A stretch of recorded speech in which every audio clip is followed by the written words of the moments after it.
आरोपी हा आरोपी असतो. जो गुन्हेगार आहे तो कधी कबूल करणार आहे का मी गुन्हा केला आहे म्हणून? आमची मुलगी गेली. मुलगी गेल्यानंतर आम्हाला न्यायदेवतेवरती विश्वास आहे. पोलीस त्यांचा योग्य पद्धतीने तपास करतायत. पोलीस त्याचा तपास करून निर्णय घेतील. आणि ते जे आरोप करतायत ह्यात काही तथ्य नाही आहे. हे आता आमच्या मुलीवरती जे शिंतोडे उडवतात याचा मी जाहीर निषेध करतो या फॅमिलीचा. हे योग्य नाही आहे. मुलगी गेली त्याचं दुःख मोठं आहे आमच्यावरती, आणि स्वतःला वाचवायसाठी आमच्या मुलीवरती आरोप करतात, हे योग्य नाही. असं देखील बोललं जातं की आम्ही हुंडा मागितला होता, फॉर्च्युनर मागितले होते, त्यांनी त्यांच्या खुशीने दिली होती. काय याच्यावर नाही, मी पहिल्या बाईटमध्ये पण सांगितलं आहे, मी साक्षीदार आहे स्वतः. त्यांनी 51 तोळे सोनं गाडी ही मागून घेतली, मागूनच घेतली.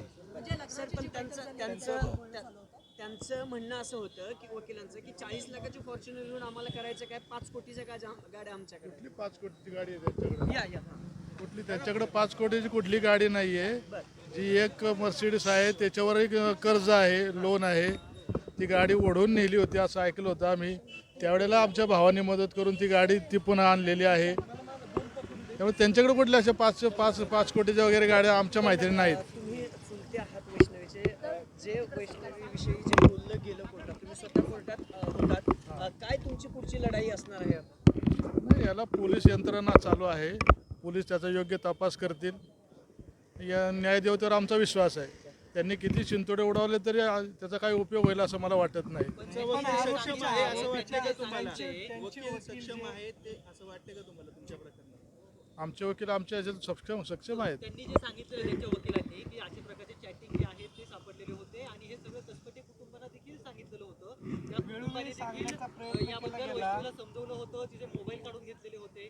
अजिबात असा काही प्रकार झालेला नाही. तिचा मोबाईल कधी काढलेला नाही. त्यांनी काढून घेतला असलं तर आम्हाला माहीत नाही.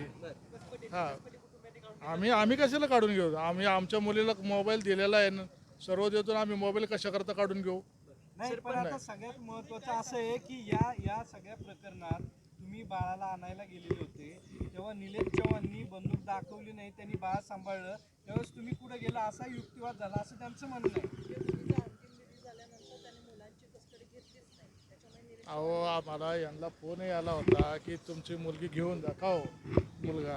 आम्ही आणून द्या म्हटलं होतं. तेच बोलतील आता. वैष्णवीचा मृत्यू हा 16 तारखेला झाला. 17 तारखेला 7:30 वाजता सकाळी करिश्मा हगवलेंना मी स्वतः फोन केला. तुम्हाला कुठं काय ते त्याचं रेकॉर्डिंग मिळत असेल तर बघा. त्यावेळेस तिला मी फोन करून स्वतः सांगितलं, लहान मूल आहे, त्याला तुम्ही वाकडला वैष्णवीच्या आईवडिलांकडं सुपूर्द करा म्हणून. ती म्हणली, मामा ठीक आहे, मी सुपूर्द करते, पण तिथं आम्हाला काय कोण काय करेल का? म्हणलं, तुम्ही जर काही केलंच नसेल तर तुम्हाला घाबरायची काय गरज आहे? त्याला बाळाला तिथं वैष्णवीच्या आईवडिलांकडं करिश्माशी माझं बोलणं झालं, फोनवर बोलणं झालं. मग काय केलं? मग पुढं ते म्हणतात की मग तुम्ही त्या बाळाला का घेतलं? त्यांनी आणून दिलं तर आम्ही घेतलंच असतं. बाळ त्यांच्याकडे होतं. मग त्यांच्याकडे बंदूक, निलेश त्यांचं म्हणणं आहे निलेश चव्हाणनी बंदूक. बघा, निलेश चव्हाणचा विषय वेगळा आहे, मी विषय वेगळा बोलतोय. तुम्ही नाही, डायव्हर्ट त्यांचं करू म्हणणं- नका. नाही, त्यातच प्रकरणात ते म्हणले की निलेश चव्हाणकडे बाळ होतं, तेव्हा कसपटे बाळ आणायला गेले तेव्हा त्यांनी बंदूक वगैरे काय लावली नाही, ते बाळाचं संगोपन केलं असं त्यांच्या वकिलांचं म्हणणं आहे. असं काही झालंय का? त्याने आम्ही बाळ आणायला आम्ही नव्हतो गेलो. ऐका ना, आम्ही नव्हतो गेलो. राजेंद्र हगवणे यांचे थोरले बंधू जयप्रकाश हगवणे, त्यांची मुलगी काय तिचं मारणे, ह्या दोघांनी फोन करून आम्हाला सांगितलं, मुलगा रडतंय, तुम्ही त्याला घेऊन जा. म्हणले, तुम्ही माझ्या घरी या. मग आम्ही त्यांच्या घरी गेलो, जयप्रकाश हगवणेंच्या घरी आम्ही गेलो. मग त्यांनी आम्हाला त्या व्यक्तीच्या घरी नेलं, निलेश चव्हाणच्या घरी नेलं. त्यांना म्हणलं, तुम्ही आम्हाला आणलं आहे तिथं, तर तुम्हीच बाळ आम्हाला घेऊन द्या. त्यांच्या वकिलांचं म्हणणं आहे की ते हगवणे जे आहेत ते पैसेवाले होते, त्यांनी कसपटेंनी म्हणजे वैष्णवीनी तिचं हक्क सोडपत्र लग्न झाल्यानंतर यांना करून दिलेलं आहे, बिल्डरला काही जागा देण्याच्या संदर्भात दिलेलं आहे. त्याच वेळेस त्यांनी पैसे मागितले असते मग, असं त्यांचं म्हणणं आहे. एक लक्षात घ्या, हे लव्ह मॅरेज आहे. लव्ह मॅरेज आहे हे ना, यांनी लव्ह मॅरेज एकतर्फी केलं का? मुलीवर जो तुमचा संशय नव्हता, मग त्या मुलीची 2 स्थळं का मोडली तुम्ही? मग तुमचं लव्ह मॅरेज होतं, मग तुम्ही त्यांच्या पैशावर बघूनच लव्ह मॅरेज केलं ना.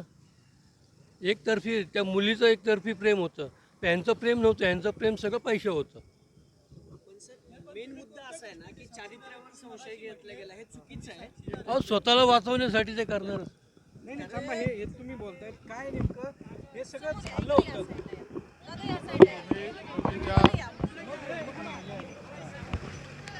आता तुम्ही जो मुद्दा काढला ना की ते हक्क सोड केलं होतं वगैरे वगैरे, तर मी हे सांगेल की त्यांनी ज्या अनाठाई मागण्या केल्या होत्या याकरता आम्हाला एक बिल्डर गाठून त्याच्याकडून ॲडव्हान्स पैसे उचलावे लागले. की ते हक्क सोड केलं होतं वगैरे वगैरे, तर मी हे सांगेल की त्यांनी ज्या अनाठाई मागण्या केल्या होत्या याकरता आम्हाला एक बिल्डर गाठून त्याच्याकडून ॲडव्हान्स पैसे उचलावे लागले. बिफोर डॉक्युमेंट आम्ही त्यांच्याकडून पैसे उचलले आणि मग त्याच्याकरता आम्हाला आमची जमीन त्याला लिहून द्यावी लागली. यांनी ज्या अनाठाई मागण्या केल्या होत्या 51 तोळे आणि फॉर्च्युनर गाडी जी 50 लाखाची होती, एवढी आमची ऐपत त्यावेळेला नव्हती. त्यावेळेला आम्ही ॲडव्हान्स पैसे त्या बिचाऱ्याकडून उचलले आणि त्याला म्हटलं तुला आम्ही नंतर जमीन तुला जेवीसाठी देईल, आणि ऑन डॉक्युमेंट तसंच आहे. आम्ही ॲडव्हान्स त्याच्याकडून पैसे घेतले आणि मग आम्ही सर्व चुलत्यांनी मिळून मुलीच्या लग्नासाठी नंतर त्याला डॉक्युमेंट करून दिलेलं आहे. त्यावेळेला यांनी पैसे घेतले नव्हते, त्या अगोदरच पैसे घ्यायला. हक्क सोड नाही केलेलं, नाही जमिनीचं जेही केलं, पण त्याला आमच्याकडे पैसे नव्हते. ज्यांनी एवढ्या मागण्या केल्या होत्या ना त्या पुरवण्याकरता पैसे नव्हते. आणि त्यावेळेला मग आम्ही इमिजिएटमध्ये एक बिल्डर पाहिला जो की हा माणूस होता की बिगर ॲग्रीमेंट करता त्यांनी आम्हाला पैसे दिले आणि त्या पैशावरून मग आम्हाला ॲग्रीमेंट केलं आणि लग्नात नंतर मग आम्हाला त्याला जमीन द्यावी लागली. मग त्यावेळेला ॲग्रीमेंट झाल्यानंतर ते हक्क सोडपत्र वैष्णवीने हक्क सोड नाही केलं, त्याला त्यांची सर्वांची कन्सेंट लागते. वडिलोपार्जित जमीन आहे म्हणून तिने ती कन्सेंटलं आणि ती त्यावेळेला तिकडे नव्हती, आमच्याकडेच होती. त्यांनी कुठे आणून नाही घातली, आमच्याच घरी होती. आम्ही चारित्र्य हनन करतात होते की ही चाट सापडले, तिचे मोबाईल जप्त केले. ते पोलीस दाखवतील ना असतील तर. ज्यावेळेस तिने आत्महत्या केली त्यावेळेस हे 4-5 लोक घरामध्ये नव्हते असं त्यांचं म्हणणं आहे. आणि नवरा बायकोला 2-3 काना खाली लावले म्हणजे हरासमेंट होत नाही असं त्यांचं 2-3 काना खाली मारल्याच्या नंतर एवढ्या 30 खुना निघतात का हो?